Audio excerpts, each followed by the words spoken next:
Hi, everybody. It's Emma and Rebecca talking to you again.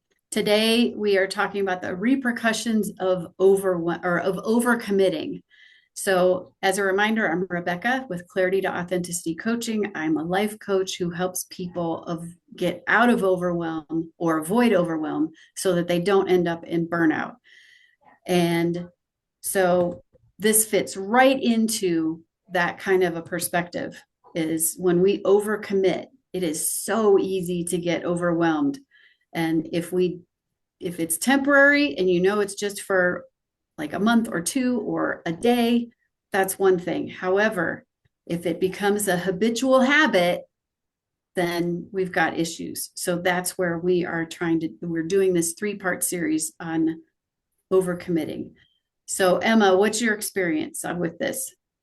Well, hey everybody, I'm a Mitchell. I'm an energy healing guide. I specialize in helping people restore their three P's, purpose, peace, and power within. I usually am terrible at introducing myself, so I took a page out of Rebecca's book today to say that.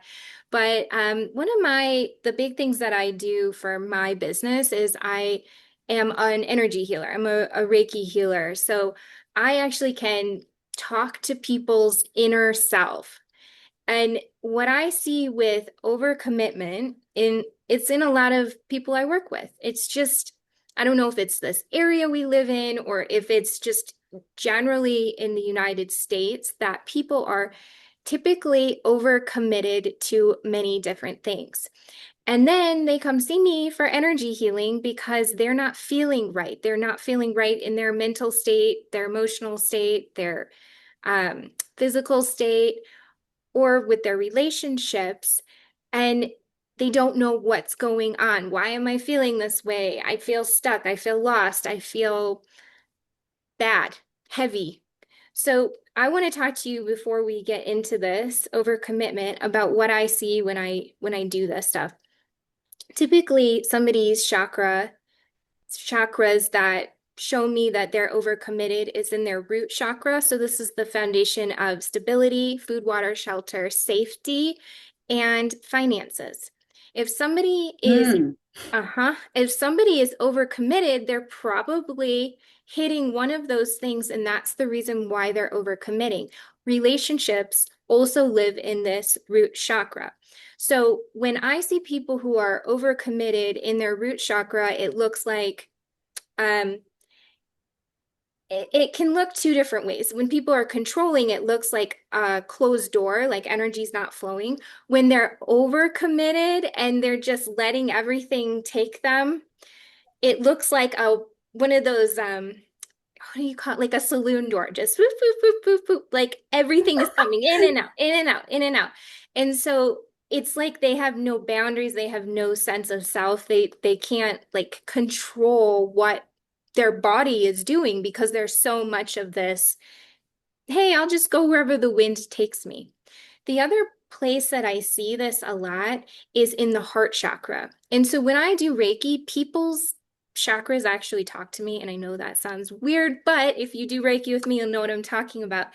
In the heart chakra, when people are overcommitted, and Rebecca, I know you can probably tell a story about this if you want, the heart chakra will tell me, hey, tell my person that I can't do this anymore. Like they usually will show up when I ask them what they want, they show up in bed with their head under the covers. Like, can I just please take a nap and do nothing?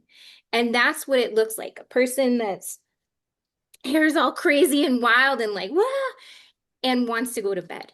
And that I think is the great example of overcommitment because you're all crazy and wild and like chaos energy, and all you want is to take a dang nap. So I Oh, know you can I talk feel about that. Not right so now, but I have. I know you can talk about the physical part of this. I just wanted to talk more about the chakras, but I know you can speak to the physical part of overcommitment and what that can do, especially because you've been through burnout. Yeah. So thank you for that's a great analogy. And I can honestly say that there were times leading up to my burnout when all I wanted to do was like crawl under the covers. I think one day I lived near Rocky Mountain National Park, And I got in the truck. I didn't tell Rod. I just like, I need to get out of this. Whatever this is, I need to get out of it. And I got in my truck, drove into the park, went onto a hike, got onto a rock. There was nobody around, and I just screamed for 5 minutes. Just totally, I needed to let this out. And then I started, like, I felt better. I cried a little bit because, it's all about release. We are everything for everybody when we're in this overcommitment, and we are not anything for ourselves, and ourselves fighting to get out. So I then got back to cell service, called Rod's because he had absolutely no idea where I was, and explained that I was just releasing some anxiety and I'll be fine when I get home. Um, but there's a lot to be said for that. Either, like crawling into a cave under your covers, or like exploding. And it's a lot better to go explode on a rock than it is to explode at your loved ones, because sometimes they can only take so much because they've been taking a lot when you're going through this. Um, I had fatigue, other symptoms that I had, lack of sleep. How many people out there, raise your hand, how many people out there have trouble sleeping? That's a big thing. If you don't get enough sleep, it will be a problem later. I did 3 to 5 hours of sleep a night for 30 years because I was overcommitted. It is terrible. So I don't advise that to anybody. But I had these, like, I was shaky. My hand would twitch. Like, my signature is nothing like it used to be, because of this now twitch in my hand that has come from burnout. Like, it has impacted me on so many levels. And I went to multiple different doctors, MDs, DOs, and two of them said, I have no idea what's wrong with you. I can't help you. One of them, actually, another one, fired me as a patient because I would go in with my list of 12 things that I needed assistance with. Someone just put me on anti-anxiety meds, like that would, and if you heard our last episode on this, all that does is a Band-Aid. It doesn't solve the problem. And I finally physically shut down. I wanted to do something for somebody else, and Rod asked me to do something for somebody else, a different person, and I mentally shut down. I was fully aware that I was unable to make any kind of semblance of a decision. I had no idea how to communicate to Rod. Like, everything shut down. And because of that, I ended up in a behavioral health facility. And it was probably the most traumatic experience, just because whoever thinks that they would end up that way, because I'm a happy person. I'm here for everybody else. Why would this happen? And I was only there for about 36 hours, and they said, you're not suicidal. You're fine. We're going to put you in some therapy. And it took me 4 months of therapy, 3 days a week. And when I wasn't in therapy, it was all I could do to go from the bed to the couch and back to bed. I was incapable of making a meal. Body stopped working. That is true 100% burnout when you are in a facility. And I don't want anybody on the planet to ever go through that. It is my goal in life to stop everybody from getting to that point, or to go the suicide route, because I don't want to go down that path today, because that's a whole other topic. However, having been through what I did and unable to get assistance from people, it is a huge feeling of helplessness. And because if we are people pleasers, which we're going to go into a little bit, and we do everything for other people, the last thing that we're going to do is go to those people and ask for help, because we are superwoman. I am superwoman. I am here to help. I'm on this planet to make you have a better life, which is not right. Yes, I want you to have a better life, but not at my own expense. So that's my physical story. We don't want anyone else to go through that. And so, what are some other aspects that we can discuss today? Thanks for sharing that, because I think probably, I mean, you never thought you would get to that point, but a lot of people who overcommit probably think they'll never get to that point. But I've personally seen it with loved ones too, that things get so bad that now all of a sudden they're having to do all this medical stuff and lab work and trying to figure out what's going on with them. And they maybe just totally fried their brain and body with overcommitting, not taking care of themselves. And Yes. you and I talk a lot about emotion release and awareness, but somebody who's in this overcommitment spiral, it's really hard to get out of that sometimes. I personally was in a job several years ago that we were just constant chaos, chaos, chaos, the next thing, the next thing, the next thing.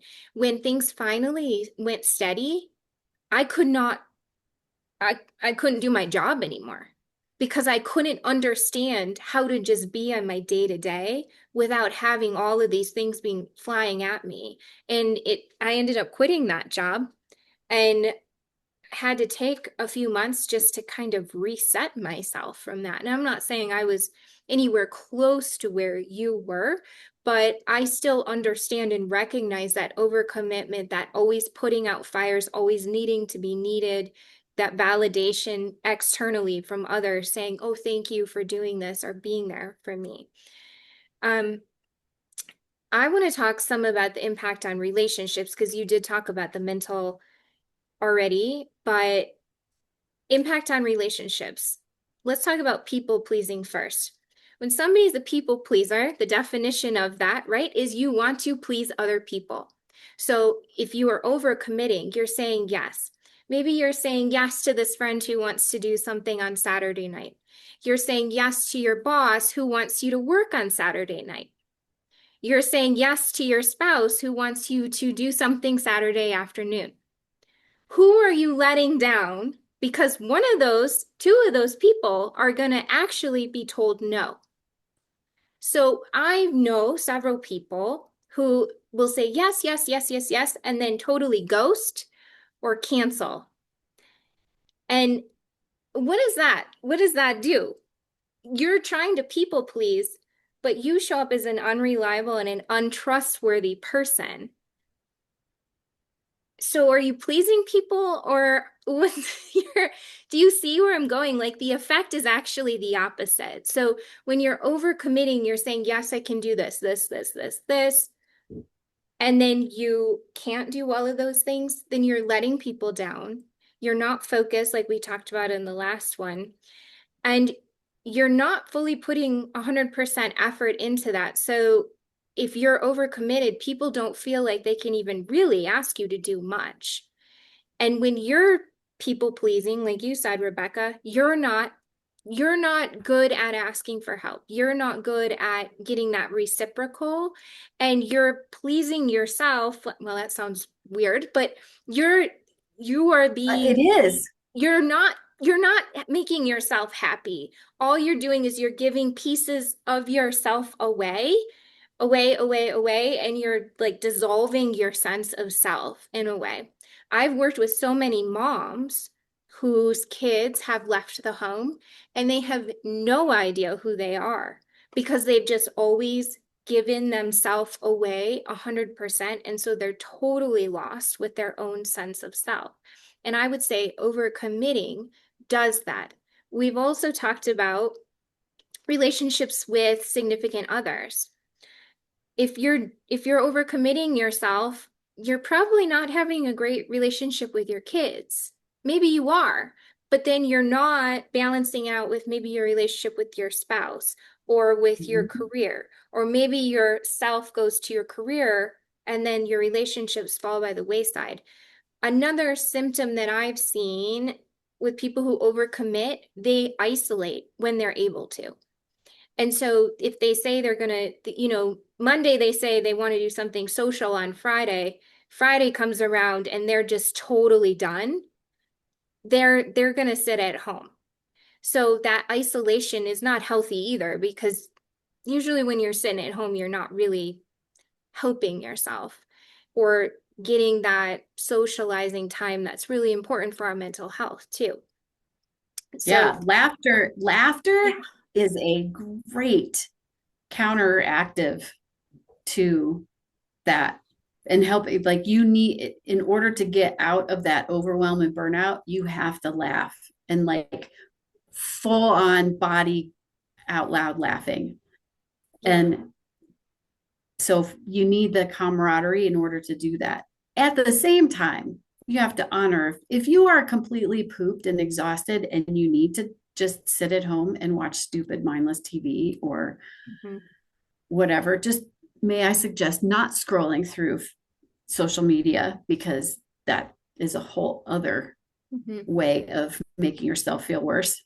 Unless you're looking at all of the kittens and, like the little donkey, the baby donkeys that are, and goats that are jumping, like cat videos are fine. Yeah. But the things that make you laugh, not the things that make you feel inadequate, because everybody's perfect online. Yeah. That's, I could go down that rabbit hole. I'm going to stop right there. Well, I think that's a great point. There's so much out there, especially for entrepreneurs, about hustle culture, which you and I are both in disagreement of, but I'm not in a hustle culture. I take a lot of time for myself, but as an energy healer, I'm giving away energy and I'm taking on people's energy and clearing it. So I have to be really careful about how much I commit to, or how much I'm around others. But that hustle culture mentality, work, work, work, work, work, no time for breaks, no time for fun, no time for life, that's a Mm-hmm. really, really, really dangerous road to go down. And even yesterday, I was having this conversation in a group with a couple of people that one of them was saying they were a workaholic and don't have any time for fun, don't have time for nature, Ugh. don't have time for reading, don't have time for this, this, this. And we were all trying to convince them otherwise that you're going to burn yourself out and you're going to end up in a really bad place. And we need that fun, we need that time with our friends. And we need to know we're not alone, because when we spend time with friends, we start to realize that our problems aren't only our problems, they're other people's problems too, and that they're going through them. And we feel better, like we feel lighter. We're having fun.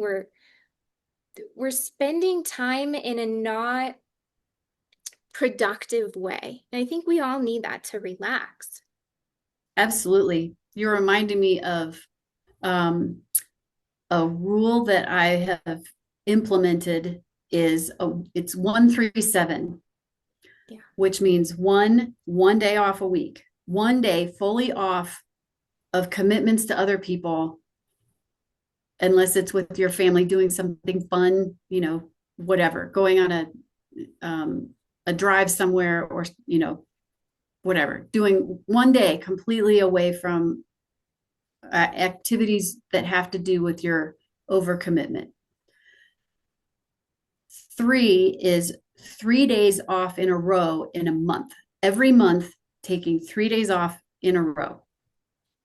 And that is away from commitments with other people. It is going and doing things that bring you joy. I mean, if you are off with doing, do a weekend away with your spouse or with the family, and you're doing something removed from the norm, that's the point.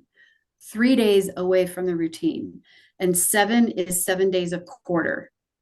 So every quarter takes 7 days in a row. And if you think about it, if you've ever taken a vacation, hopefully all of you have, you spend the first 2 or 3 days decompressing and disconnecting. it doesn't happen instantly unless you go someplace like Europe and you are completely immersed in something new, or not just Europe, anywhere that's different from where you are. And then you have a day that you are fully engrossed in the moment the whole time. And then the next day starts I have to go home in 2 days. I have all this stuff to do. My email is going to be so full, whatever. But you got to have those 7 days so that you can disconnect as much as you can and try to get to a situation, an environment where you are completely disengaged. You aren't worried about the stuff that you just left behind or the stuff that you're going to go home to. Be completely present in wherever you are. For some people, that's nature. Some people, whatever it is for you. Yeah. It, you've mentioned that rule several times, and it's always such a good reminder because we need that time. And so many people just work even on their days off, checking email, reconnecting with people, work stuff, doing little projects, and not having that full time off. We can never find ourselves. Like Yeah, there's always like an attachment to work in some capacity. it Yeah. is. And finding that one day to go do something that is so out of, like, as I mentioned in our last one, like, let's just go to a baseball game or a football game this weekend. Like, let's just go do something that is so not what we normally do. Yeah. We're lucky because you and I both live in the mountains, and there's a lot of places around here that's like no cell service. So it's pretty Yes. nice. It's pretty nice to be able to just drive a little bit and be totally off, out of contact with people. I love that. Absolutely. Anytime you can get out of cell service or have the power to turn your phone off. Yeah. So these are repercussions, um, and some additional tools along this line, include things like we were just talking about, where you are, like my voicemail, my outgoing message says, I am available 8:30 to 6:30 Monday through Friday, Saturday by appointment only, and Sunday is my one day off to be with family and doing something else. And how hard it was to do that, the freedom that it has given me. Yes, and I have emergency people. So if my parents call and something happens, or like those people that are important to you, if something is critical, they can still get through that. But that is liberating because you're not going to be. I am not on that means I am not on my email at 6:30. I am not sitting at my desk at 6:30. I am not running errands for somebody else. I am focused on what's important to me. And that could be the time that you're with your tribe and you're laughing, or it's a date night with your spouse, or it's a game night with your kids. Like it is, and you are fully present because your phone is going to be fine. I promise it will work just fine the next day. Yeah. Yeah. Yeah. And, I had a great interaction with somebody yesterday at a sales conversation, and she ended up doing an energy clearing with me. But when she contacted me, she just, said, "Hey, can I set up, you to do a house clearing?" And I messaged her back like 45 minutes later and said, "Do you have time to talk today later on?" And she gave me a window of time. And when I talked to her, she said, "Oh, I'm so glad I was even able to talk to you same day. I figured you're so busy, you wouldn't have time for me, and I don't want to take much of your time." And I thought, you know what? Yeah, I don't have to call people same day, right? Like it's good, especially in sales conversations, but people don't assume you're on your dang phone and on your email all the time. They assume you're busy and you'll get back to them when you're able to within reason, right? Especially if it's on a Friday. Yeah. and us or a Saturday. Often, which I'm I'm guilty of this sometimes, I'll respond right back on a Saturday if somebody sends me an email. People listening don't send me emails on Saturday. But sometimes I'm like, you know what? Like, I can talk to this person or at least email them back that we'll talk on Monday, right? But it's it's what feels right to you. And I actually just had this conversation with my boyfriend the other day, and I said, I'm trying to decide on boundaries. Is it okay for me to answer an email on a Saturday? Or, maybe sometimes do a house clearing on a weekend, giving the person the information that I'm not always going to do it, but if I feel like it's something that needs to be done right away, I'll do it, right? If I have the availability. And he said, you know what? You're not like you're not 10 years into your business. You're still a couple years into your business.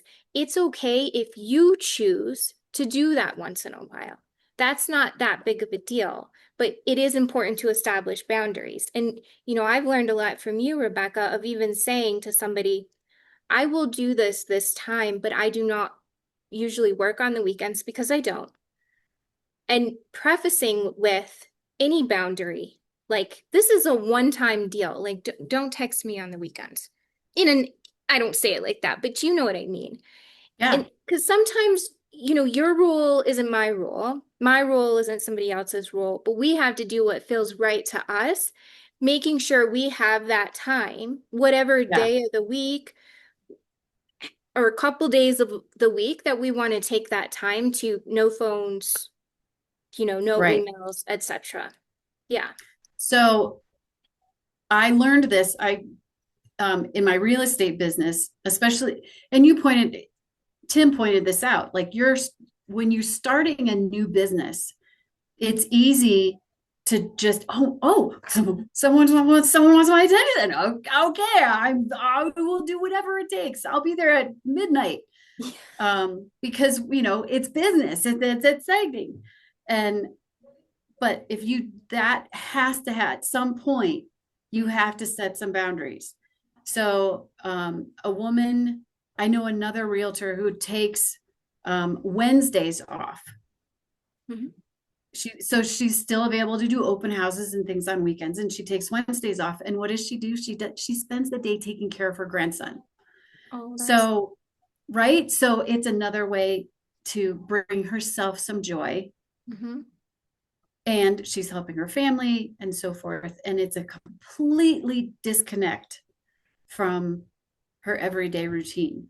So whatever that looks like for you, and what we're saying is, if you want to answer your emails on a Saturday, that's fine, but what's your one day yeah. that you're giving yourself each week where you're not in your email, you're not in your social media, you're not in whatever mode, whatever space that people can communicate with you, Yeah. right? You need to find that space for you so that you could be fully present with yourself, with the people that are important to you, or just doing the things that you love to do.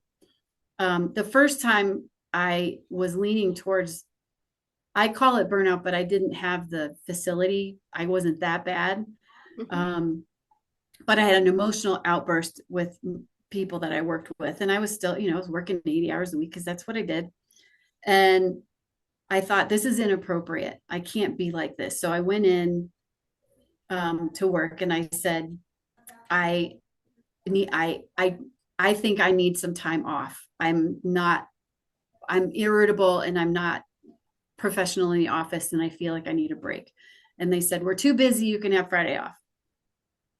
So that was their response, because that was the environment that we were working in. And as you pointed out, when you're in crisis mode and you're constantly putting out fires, there's no time for breaks. And so I went in I talked about, and I went in the next day and I gave them my notice. And my last day was Memorial Day. And my first day, my new job was Labor Day, the Tuesday after Labor Day. And that summer, I planted 1,000 square foot garden. Right? I was I didn't care. I didn't talk to anybody. I just played in dirt for 3 months, and it was wonderful. And I don't want to do that again. Yeah, my garden was awesome and it was therapeutic and it was great. And it helped me figure out, I mean, how more can you get down to the basics? What is the most essential, important thing to me right now? And it's to put, I need food on the table. So, what it helped me really figure out and get clarity on my purpose and having peace. Crap, what's your third Your one? power. Your power. Yes, and my power, right? It gave me that clarity so that, um, and when we go into good habits and other things, then that can stop us from getting back into the routine of, okay, well, now that I started the new job, am I still going to work 80 hours a week? I did, because that's what I believed that I needed to do in the nonprofit world where I was. Wow. Was it? Or was it the people pleasing and I needed to do things and I had a limiting belief of self worth? Like, part of this is where we then start getting into the nitty gritty. And that's what we're going to talk about in the next episode is what's the foundation of why we are doing this? Like, if we are people pleasers, if we put ourselves out for everybody else except for ourselves, what's the reason for that? And how can we get out of it? Because it is not sustainable. It is wonderful. It's a huge adrenaline rush and cortisol spurt to get your superwoman cape on and save the day. It feels awesome, but you can't do it forever And then you crash. because you're going to crash. And and you start having issues. Like, I know people who have surgeries on multiple parts of their body and they truly don't believe that they need the surgery. I think they need a change of pace. They need a change of mindset. They need a change of getting clarity on their 3 Ps, because if they don't, they're just going to continue to beat up their body, and their body's going to is we only have one.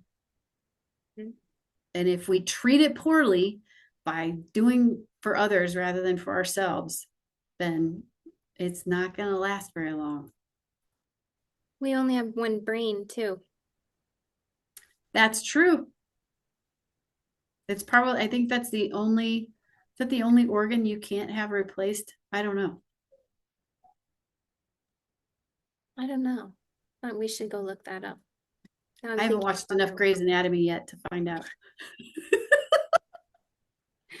Yeah, I think all those are great points. And, the one last thing that I wanted to mention is just the thought of the hamster wheel. So we can all Mhm. relate to a hamster wheel. And people who are overcommitted often feel like either the hamper with clothes being thrown on top, like you said before, or a hamster wheel. It never stops. You can't get off. You don't know how to stop it. And that's the problem with overcommitment sometimes, is it's really hard to peel off the layers and figure out what's causing you to feel like you have to overcommit, like you were talking about, and how to stop overcommitting. So I look forward to our next conversation about this, because that's going to be the tips and the tricks and the solutions. Yes. And thanks for putting up with both of us. We're obviously a little passionate about this, and it may come across as we're intense, but I think it's just the passion that's coming through that we truly want to help you all. Yeah. Yeah, that's why we do what we do, right? We're in it to help people to not make the same mistakes as us, which was shoving it down, not dealing with our emotions, and overcommitting to things that weren't correct for us. Exactly. Don't Yeah, do as we do. Do as we do now. exactly. Exactly. Okay, well, this is great. We'll see you guys next time. Thank you. Take care, everybody.